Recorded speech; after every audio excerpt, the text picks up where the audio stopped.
I'm Carol Talbot, and my guest in this episode is John Paul Eagleheart Fischbach. As a tree and plant whisperer, in this conversation, we look at a number of plants and what they really do to assist in your healing and your awakening. Hello, John Paul. Welcome back. And the last episode was so fascinating because as a tree whisperer, you introduced us to one of your tree teachers, which was Tim. And he shared some beautiful insights with us. And as a tree whisperer, that also includes plants. So today we're looking at the wisdom of plants. So I'm curious how that came about.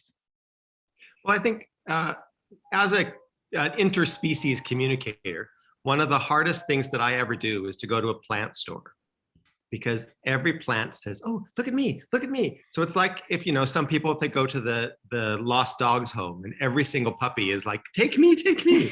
Well, that's what it's like for me in a plant store. Like, look how beautiful I am. Look, look. I'd come home with you. I'll come home with you. So it's always been this, a sense of feeling the plants that, when I found the place where my ancestral home or my spirit home in Canada, I knew every plant and I would see the plants and I just knew which ones you could eat, which ones you didn't eat, you didn't eat. I knew which ones had healing properties. And part of that is because one of my medicine animals is a bear. And the bear he knows all the herb, bear is the natural herbalist. So some of it comes from that.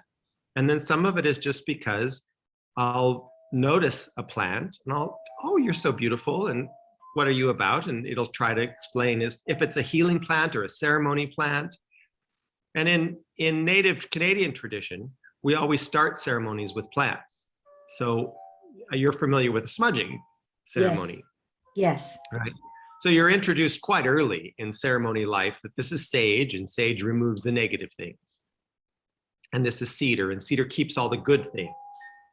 And then this is sweetgrass. And sweetgrass is what you burn to call in the ancestors and let them know that ceremony is happening. And then you use tobacco because tobacco carries your prayers. So do the plants know that they're being used for that purpose in terms of being burnt? Because, going back to, was it Fritz Popp or another scientist who discovered that plants had feelings, which of course because you've been communicating with them all the time, and that if he put a flame near them, it was almost as if you could hear them screaming. So that means it's not just plants, that's the vegetables and everything that we eat, and the herbs. So how do we honor them? How do we utilize them with grace? With honoring their wisdom? Is there a way to do that? Gratitude. So just gratitude. So, the contract that humans have with plants is that plants are here to help. Plants have their own journey and their own work and their own evolution, but they are actually here to help. So they're happy to be used. They're very happy to be used. And so as long as you honor them, you give them thanks, you ask permission. So when we harvest the plants for ceremony, we always ask permission. And there are certain rules that when you go to harvest a plant for ceremony, you don't take more than half. You never take any plant that's in seed. So, you leave the pregnant women alone.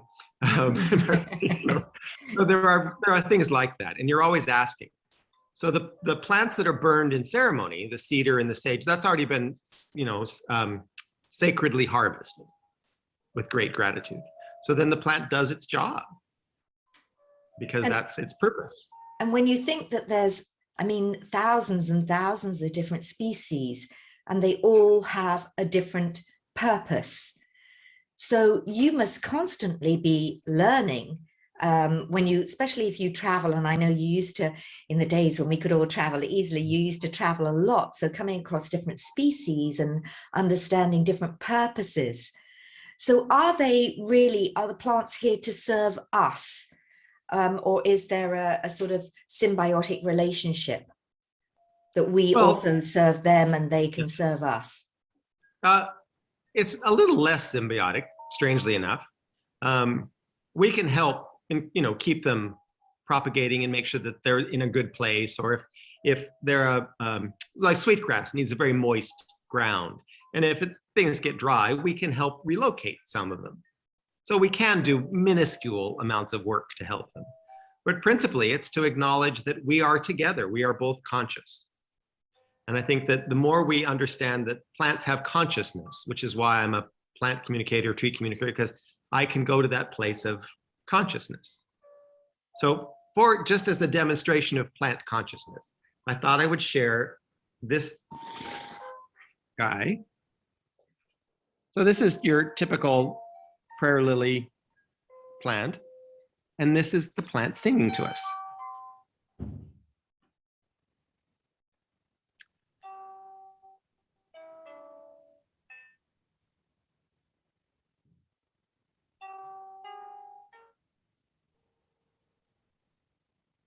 So what's happening there is the beautiful people at Diamond Her invented a technology to hear the plant.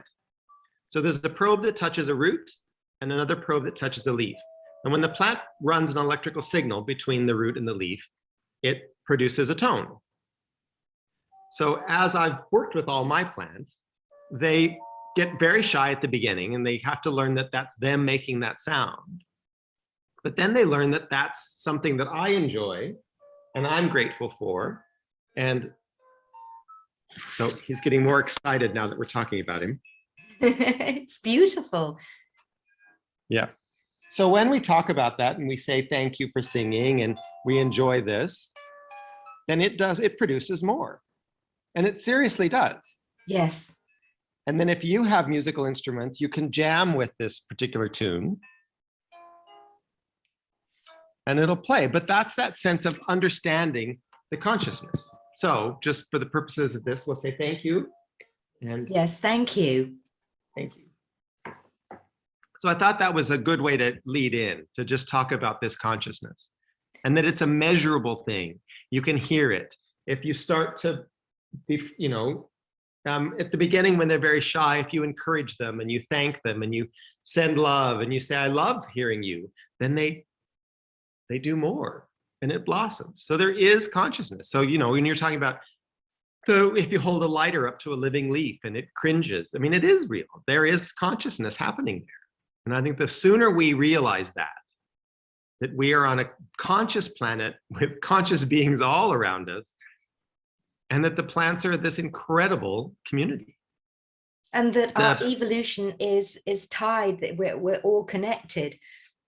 As the planet evolves, then we evolve, and as we evolve, the planet evolves. So, it's not all this species, this species, this species. I remember reading a book, and there was one sentence or paragraph in the book that really caught my attention. And it went something along the lines of God had left his imprint in every flower, in every plant, every tree, in every seed. If we could learn to read that imprint, we would have the secrets to all healing. And the fact that you said when I first talked to you about how you got involved in all of this, and you said, well, you'd always been taught and told what you needed to take in terms of plants or food, in terms of your own healing. Yeah, and it was largely juices. It was largely a particular juice. So it was, you need to drink lots of I remember, and I was in university and I contracted mono, as you do in university. And it was, no, this is what you must do. You must do this amount of water with this amount of cranberry juice and avocados. And that was what I had to do. And we turned this around in less than a week, I think, as I recall. So it is, but it was mostly fruits for me in terms of my personal healing. And then water. I think, interestingly enough, when COVID hit and I said to the grandmothers, okay, what do we do? And they said, well, lucky you, because you're in Australia, you can just inhale eucalyptus. Yes. So just a drop of eucalyptus in a steaming bowl, breathe it in, and you'll get rid of any respiratory thing. So the COVID thing is pretty weak. So if you do this, you'll be fine. So that's been kind of the way it's been for me, is to say, these are the plants, this is how you work. If I have anything, we're really blessed in Australia. There are so many healing plants. The tea tree oil, there's virtually nothing that tea tree oil won't take care of. Oh gosh, always have tea tree oil, always. And I usually travel with it as well. Things like Rescue Remedy, tea tree oil, colloidal silver, all of those. Yeah. Now, actually, the first time I came across your name was through some of our mutual friends in South Africa. And they shared with me some of the messages that you'd got from some of the plant medicines that you were introduced to when you were in South Africa. And some of those messages, I believe, were quite profound. Would you like to share some of those experiences? Sure, let's go. So I pulled out my notes, so I'm going to refer to the notes. Because some of what they said was just, as you said, it was incredibly profound. And, I recorded it as I just took dictation, as it were. So some of it was really great. So yes, I know. If anyone has never done the cleanse with Rhoda and Tanichka, it's on the bucket list of must-dos in life. Bucket being the operative word.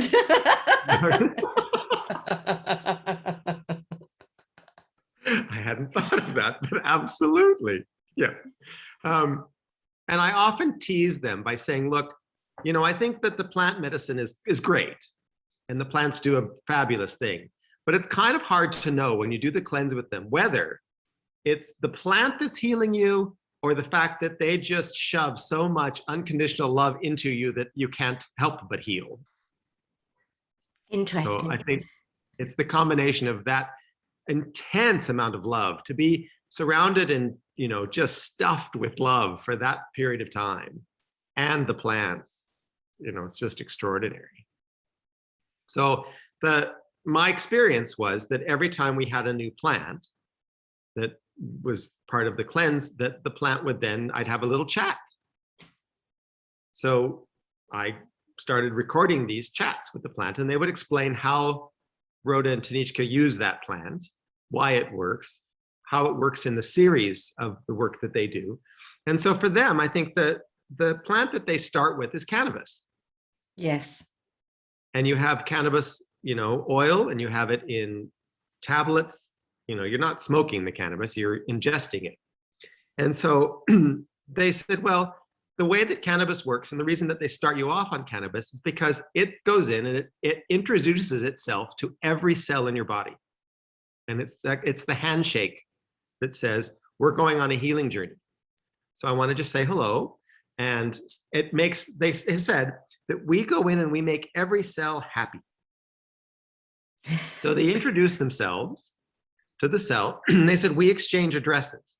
We tell them who we are, and the cell tells us their address. So that when it's time for healing, if you want all the red blood cells, we know the address. So we can say, great, welcome, you particular plant medicine. I can send you directly to the red blood cells. You don't have to go hunting for them. I know their addresses. So that it's this incredible working tool that cannabis is, to soften everyone, make the handshake work, make sure that everybody's happy for this healing process. So it brings to mind, the nervous patient, who goes for healing and says, oh, what are you going to do? Whereas with what you're saying, the cannabis is like, hey, everything's okay. Let's just get to know each other. And then we can start the process. So it's a kind of like door opener. Yeah. If you're going to have resistance, cellular resistance, the healing will not take, it won't take. So you have to get rid of any resistance that you've got. So that's what cannabis does. And I thought, well, I love that. So at some point I was talking to them all and I said, so you're all plant teachers. Oh, I know what it was. I asked them to give me, after I ingested it, I said, could you give me like a little bit of it in a dish or something so that I have them? So at some point I had a beautiful ceremony where I had little dishes of little samples of all of them. So I had a big kind of council meeting and said, okay, plant teachers, what's the deal here? And they said some beautiful things. They said that when we came to the planet, we quickly seeded the planet with various plant teacher consciousnesses that would help you to see your true self, see the true potential, the genetic potential, and the natural progressions. So they said so when you said, they're evolving and we're evolving, the whole planet's evolving. If that's what the plant teachers are for, to keep that progress happening, I was like, well, how cool is that? Beautiful. So I have some images just to help us, because some of these are pretty rare. Some of them people I think would know, but some of them I think you wouldn't know. So this is a fun little one. So this is called this is called Scaletium. Oh, Scaletium, yes. Yeah. So that's just a succulent, and people would have seen that. It's not that uncommon, and you probably have it. Yes, it's banned in many parts of the world, though. Obviously, I've heard of it in South Africa, but I know in the Middle East, not allowed. Oh, really? And yet it has beautiful properties for communicating with the brain cells in particular. Am I right? And tidying up the neuroreceptors. So, clear thinking. Yeah. So it said, that we find all the things that are holding you from your true purpose and we remove it. We work in the brain with beliefs, thoughts, but we also work in the body with energies, parasites, bacteria, anything that pulls you off your path. So they told the story. So there's always, with plant teachers, I find in indigenous traditions or indigenous cultures, there's always an origin story. So you can ask the plant if there's an origin story. And a lot of times tribally, you'll hear this story repeated and repeated. So Scaletium told me their tribal story. So I'll just read it to you. A brother lost his way and was separated from both clan and tribe. I, the Scaletium plant, called out to him. He ate the dried, withered branches and leaves and tendrils of me. You should even have me just growing nearby. My energy's strong, my voice is clear. You only need to ingest me when you've gotten yourself into trouble or have lost your way. So the story is a brother got lost and the plant said, that's okay, ingest me and you'll find your way back. So the things that keep you lost are your beliefs, your fear, that you feel that you're lost, that you can't find your way, that you're stranded, but those are beliefs. So if this beautiful plant can go in and say, well, let's get those out of the way, because that's keeping you from the path, literal path in this instance. So these are way showers and clearing all the clutter in order for the path to become clear. Yeah.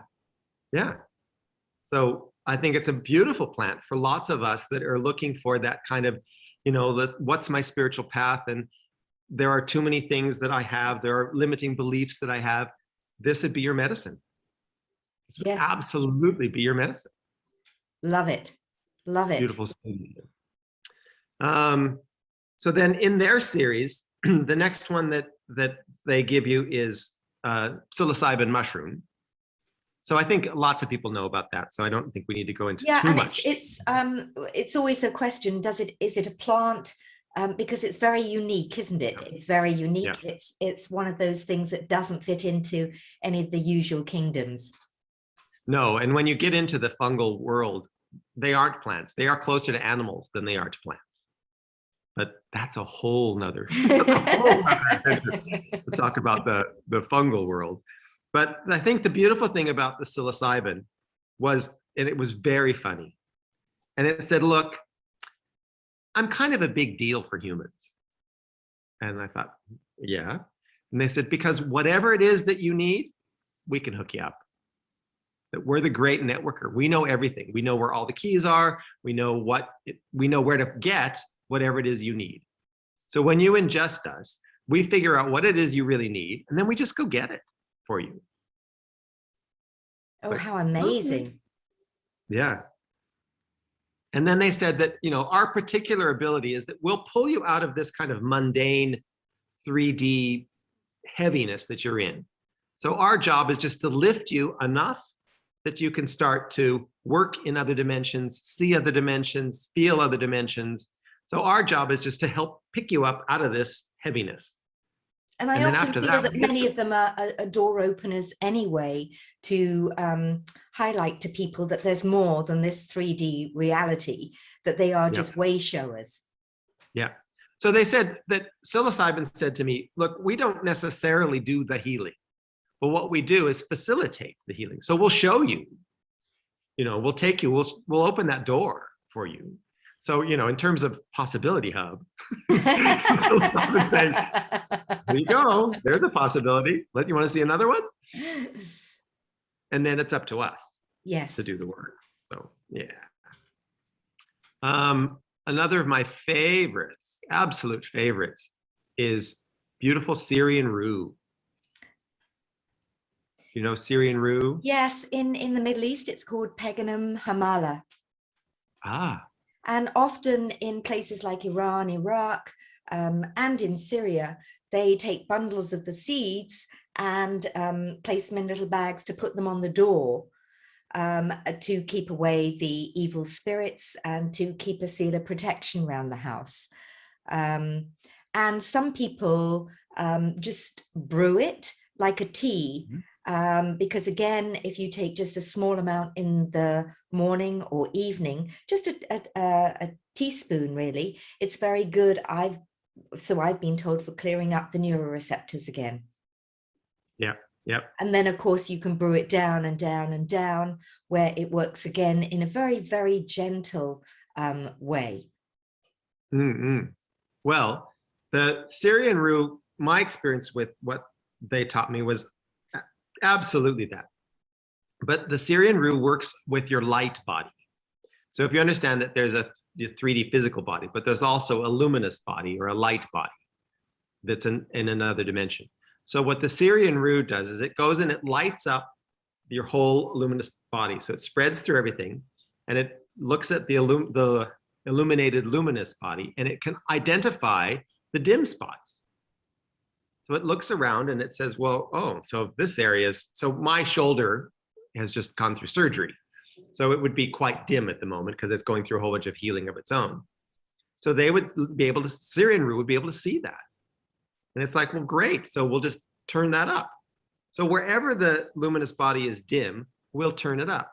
Now, if there's a part where it's black, then we tap you on the shoulder and we say, got to get some help here, because this is actually not turned on at all. It's not dim. It's actually gone out. Gone out. So I was going to say, do they communicate to you how to take them? Like I said, I'd been taught to sort of brew Syrian Rue as a little bit of tea, and just gently you can take a spoonful in the morning, spoonful in the evening, and that's from the sort of seeds. Do they also communicate to you how to take them, like with eucalyptus, to sort of burn the leaves or heat them up, and then with the steam? Yep. So yes, it's always very quick about, just chew me. And I also get told it's the root, it's the bark, it's the leaf, it's the blossom, it's the seed. So that always gets communicated. But the most beautiful thing that they do is, for me, the dosage is just, I hold it in the palm of my hand. And when it gets too much, I feel nauseous. Very clear. You just keep going and going. And it's like, now I'm nauseous, so that's too much. And you just back off from there. Okay. And are you do they tell you when to, because there's a difference sometimes between taking the leaves, taking the stalk, and taking the flowers. There's a difference. Yeah. So one of the things that's beautiful in the healing, in working with plants as healers, is what the Peruvians call a dieta. Yes. And the dieta is an experience you do where you consume only that plant for a period of time.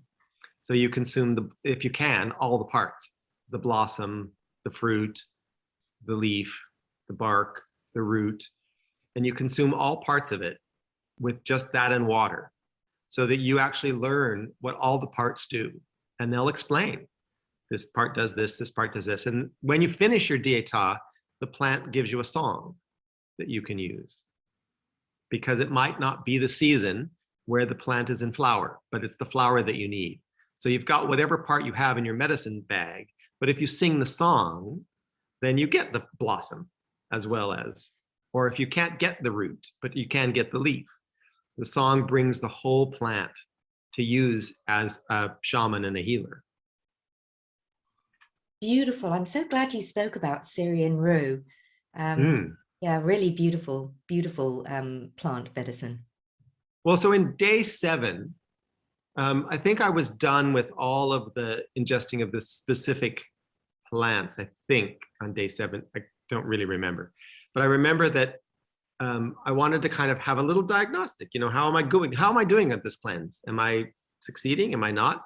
So because Syrian Rue was quite early, like maybe day 2, I asked I said, you know, is there enough Syrian Rue still in my body? And Syrian Rue said, well, not enough to do anything. What is it? What do you want? And I said, well, I just love a little diagnostic. And they said, well, we'll need some energy to be able to do that. So if you're okay with it, we'll borrow some energy from you.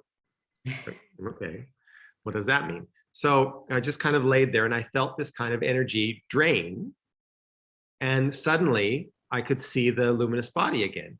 And Syrian Rue started doing the scan that Syrian Rue does and scanned the body.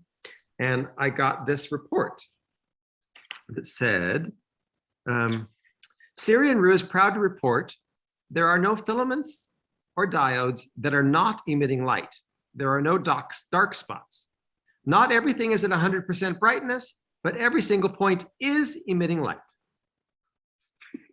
Like, okay, I guess I'm good. Was this before the photosynthesis that Tim did? Oh, yeah. Yeah. Okay. Yeah. That would have been the year before. Okay. It was the year before I met Tim. Yeah, just thought I'd check that because, you know, Tim did that photosynthesis and updated all your cells. Beautiful. Yes. So were there any other plant messages you received?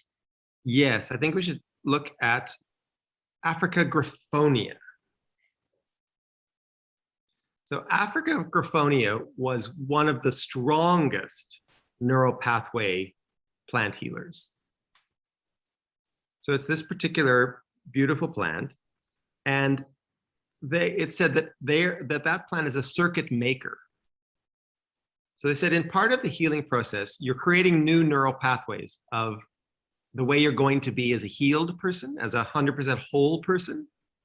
So you know that we've got particular neural pathways that we run that aren't particularly healthy. Yes. But that's just the habit. That's the way it is. So Africa griffonia in the healing process says, well, great, you're stronger and healthier when this is. So I'm going to go into the brain and I'm going to hook up these new connections. So connections that aren't working, connections that are going, you know, that aren't helpful, Africa griffonia actually goes in and figures out what needs to happen. And it was kind of like watching this acrobat swing from this neural ganglion to that one and hook them up. And then it would swing to the next one and hook that up. And it just kept going like this and making all these new neural connections.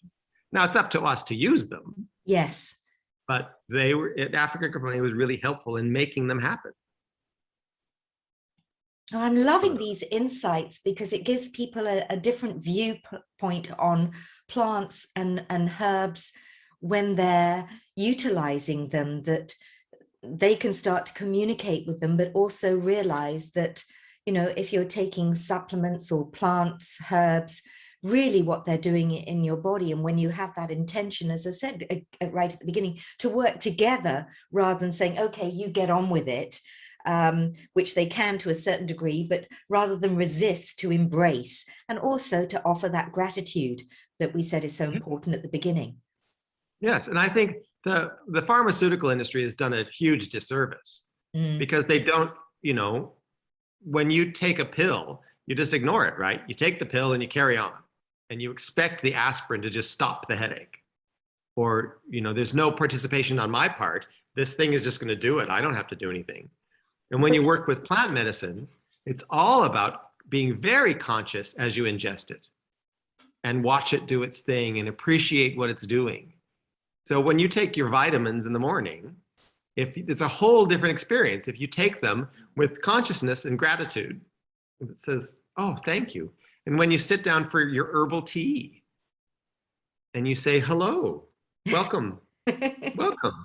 Let's see what's going to happen. It kind of means you're never alone, doesn't it? But I love the fact that, we do live in a world which is very much, a lot of the therapies are very do to rather than do with. And I've never been a fan of that, where it's like, similar to people going to a healer or going to a doctor and saying, heal me, fix me. Yeah. But no participation on their part.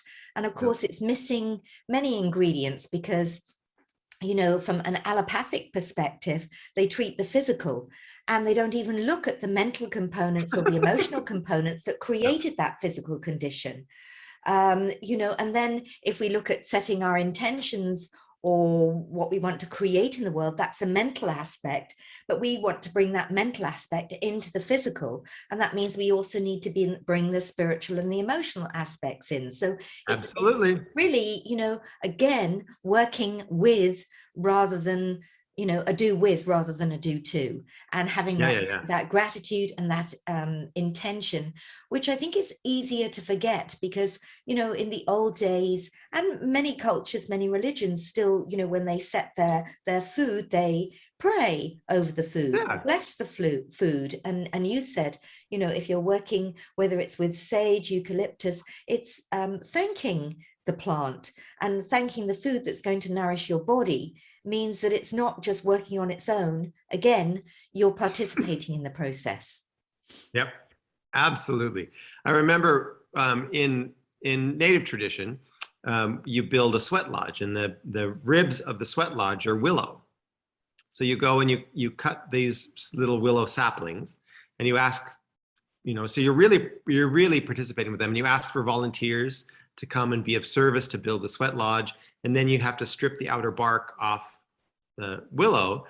And then I was taught that the inner bark of the willow is where the aspirin is, the chemical that is the aspirin. So you could harvest all of that, and then you just can roll it up and chew it, and it tastes like aspirin. So that whole teaching with the willow was explaining that in a sweat lodge, you're releasing trauma. Yes. So what better to have in the sweat lodge than a lot of aspirin to help you get through that?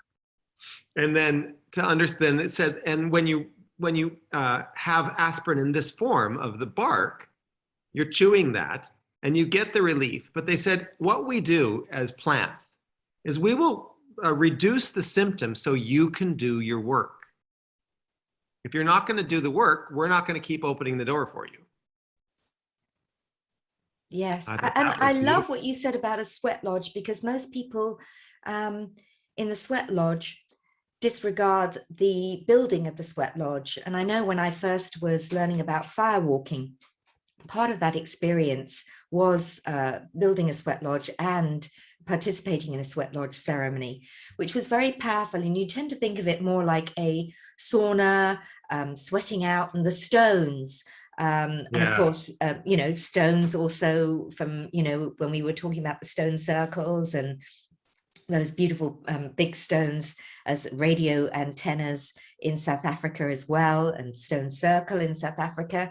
So there's the intelligence there. But most people don't think about the wood that creates, and the as you said, that creates the sweat lodge, as also with the heat drawing in the medicine for you during that experience. So that was an added dimension. Thank you.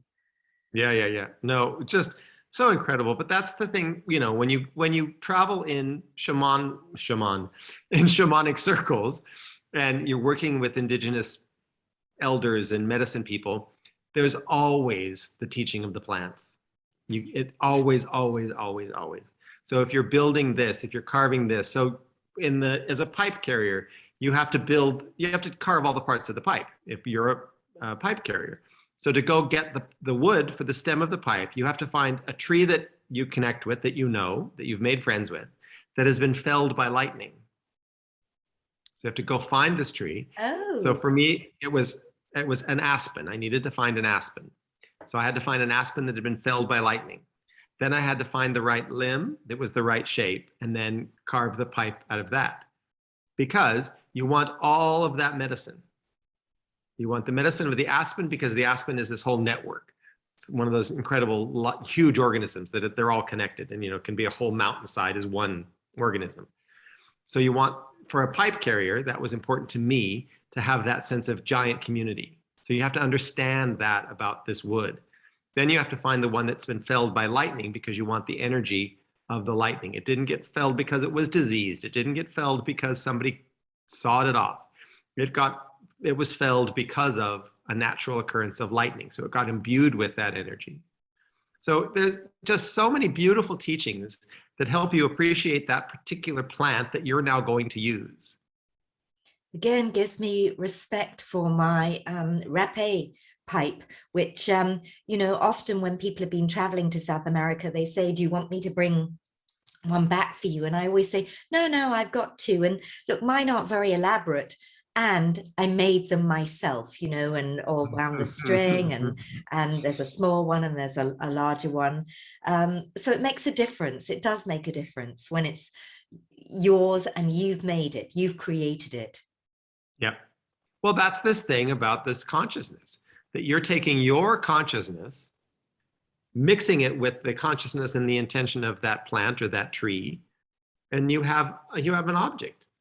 And, I often say when I have apprentices and I have them make their wands, and they don't really, it's like, because again, wands have gotten a bad rap, it's like, woo, and, ooh, no, not it at all. Let's go be Harry Potter.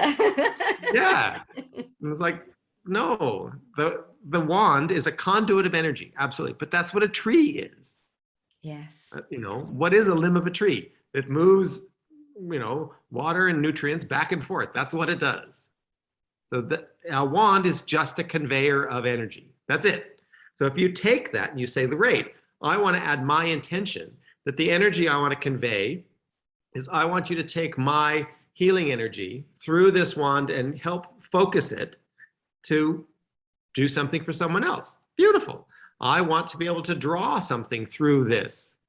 And I want to be able to use the natural ability of a tree to filter what I'm receiving. So it's all nature-based, the work. Yes, that and it's all common sense. It makes sense, doesn't it? It's not complicated. It's as it should be. Yeah. So I always love when you go to stores and they've plugged the two ends of the wand with crystals and all kinds of things. And I'm thinking, well, if you plug both ends, we got a little bit of a problem for the stick to do its thing. Yes. So, they're best left open. If you want to put crystals around them, go for it. But don't plug them because that's their job. Okay, so some sage advice there on when you're picking wands or sticks and things. Decorate them if you wish with crystals, and don't plug the ends. So you can allow you plug one end to say, look, I want everything to come in and charge this crystal.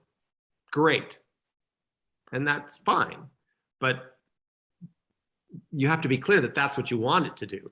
You're not going to make it a better stick by putting a crystal on the end of it. All right. Do you have another plant for us? Sure. One of the most fabulous healing plants, again, it's a South African one. This one. Oh, look at that. Isn't that gorgeous? Yes. So that's one of my favorites. And I was introduced to that plant. It's most common around Cape Town, but it's called Southerlandia. So surprise, Southerlandia. But it's been known by the Bushmen. So all of the Bushmen of South Africa know this plant as a cancer cure. It's a cure-all, but particularly a cancer cure plant. And it's just the tea. And it's an incredibly powerful cancer curing tea. Because what it does is it goes into your body and it says, oh, I see who you are. So it's back to that understanding the frequency. So it goes through the body and it's like, well, wait a minute, you're not that frequency. Get out. Exactly. Wait, You shouldn't you be here. cell, You you're shouldn't not be that here. frequency. Get out. So the reason it's such an incredibly cancer curing plant is it goes and it finds those rogue cells that are producing a weird frequency. It's like, sorry, that is not a harmonious frequency to this body. Get out. And I'm also starting to see that there's a combination that comes in because, excuse me, if it's seeing cells that shouldn't be there, then how did those cells get there? Is that through poor thinking patterns, neuroreceptors wiring and firing in the wrong way, where scaletium and some of the others can open the gateways to start clearing up the neuroreceptors so that the body is more receptive to saying, hey, out you cell, you shouldn't be there. So I can see that there's a combination as well. Absolutely. The plants, lots of them work together beautifully. And again, that's another shame of pharmacology where they say, oh, well, if you're on this, you can't take that. And if you're on this, don't take that. I've never, ever experienced plants that are, oh, you can't mix that. Never had it. Well, I wouldn't imagine they have that kind of hierarchy that we tend to have. No. Yeah. So, they explained to me, one of my spirit guides talked me through the whole getting from the plant to the pharmaceutical medicines. When I was in Peru, and you go walking with the shamanka through the jungle of Peru, it's walking through a pharmacy. This plant is for this tree is for that, this tree is for that, this tree is for this tree does this, they know, it's just they know what everything cures. So they said the problem with when they get pharmacists down there and they want to go on the tour, they said what they don't understand is that they just strip something out of the plant. So they said, if you understand this idea that the healing of the plant says we'll suppress the symptom, we'll open the door, we'll clear a pathway for you to do the work. If you don't do the work, case closed. So what the pharmacy does is go, well, wait, what does the plant do to open that door? Well, we'll just keep that door, we'll just chalk that door open. We'll force that to stay open. And I was like, well, it's not helpful because as you said, Carol, you have to run the circle. Okay, we've eliminated the physical irritant. So now what's the spiritual part? What's the mental part? What's the emotional part? And it sometimes if this physical is too intense, you can't do the other work. So it makes sense that you need help from the plant kingdom to reduce the physical distress. But if you don't start doing the rest of the medicine wheel, nothing's going to happen. And this is the beauty about being able to communicate with the plants. Often, especially with the renaissance and resurgence of plant medicine, many people go off and wonder, how did the indigenous tribes know? And it's like, well, they have that connection with the land, they have the connection with Gaia, they have the connection with plants. So they literally always say, the plants told us what to use, how to brew it, how to connect it, what to put in, what not to put in. They told us. And people are a little bit, yeah, really? Yes, really. And yes, again, really. you're living proof of these beautiful messages of wisdom of, right back to, cannabis, we make yourselves happy. Yeah. So they open the door and say, okay, yeah, let's not be frightened of this. This is and the word potential you use there, opening up, the energy lines and opening up to potential. So, huge potential there. Now we're coming up to the time now to come towards a close. Are there any other plants you want to quickly share with us? And we could probably do a part 2 on this. Probably could, but I think let's really quickly, and I don't think we should go into great detail, but let's talk about the spiritual journey plants. Yes. So this is ayahuasca brewing up. So you've got 2 ingredients. You've got ayahuasca, the bark that's macerated, and then you've got chacruna, the other plant, and it's the combination. So when you say that the plants told us, this is one of the most phenomenal Yes. stories of the plants told us. They told us to combine these two, and we will help you make the spiritual connection you need to make. We will help heal you, but they take you somewhere. So these are plants that are incredibly psychoactive because they have to take you somewhere to show you something. They can't just calm symptoms. They can't just be in the body doing their job. They actually have to hijack your consciousness, put it in a different car, and take it somewhere else. And they do. And they do. So I think that, for people to understand that, ayahuasca is incredibly powerful. She is beautiful. But she says, I will just take you places and show you things. You can be quite passive. I'm very strong. I know what I'm doing. So you can be quite passive and I'll just show you amazing things and take you amazing places. Whereas this dear friend, Iboga, this beautiful bush, and you ingest the bark of the root of the bush. I mean, how, again, who explained that? Exactly. Who said, it has oh, to be coming directly from from the consciousness of the plant. Has to be. Yes. So I think that if ayahuasca is the mother, this is Iboga, in my experience, is the father. Totally. And you have to be way more clear with the father. The father will take you anywhere you want to go, but you have to tell Iboga. So I got to do my Iboga journey with a Bwiti shaman. So Iboga is a plant medicine that's used mostly in Gambian, West Africa. And this Bwiti shaman I got to do the experience with. And as soon as it was happening, he said, you have to let me know because I'm going to come over and facilitate this because it isn't like ayahuasca. You can't just lay there. You have to say, what do you want? So one of the most profound experiences, which is beautiful to end this on, is we got to do a whole bunch of male lineage of my family. I got to go visit a grandfather who died before I was born. I got to do all kinds of masculine lineage ancestor work, which was incredible. And then the Iboga said, well, where do you want to go now?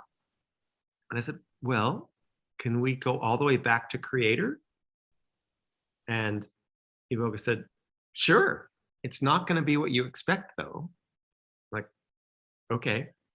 So we traveled back and we zoomed back and we were in those incredible sci-fi movies where you're going, at warp speed or whatever, and everything is zipping past you in as light.